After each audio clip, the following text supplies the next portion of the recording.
till you give yourself away.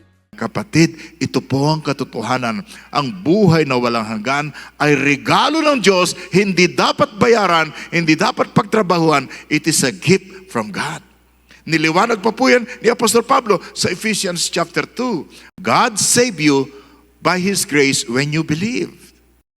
And you cannot take credit for this. Why? Salvation, it is a gift from God. Salvation is not a reward for the good things we have done. So none of us can boast about it. Kapatid, ang kaligtasan, ang buhay na walang hanggan, ay kaloob ng Diyos. At ito'y binibigay niya sa atin bilang isang habag, isang biyaya. Pag sinabi pong biyaya or grace, hindi binabayaran.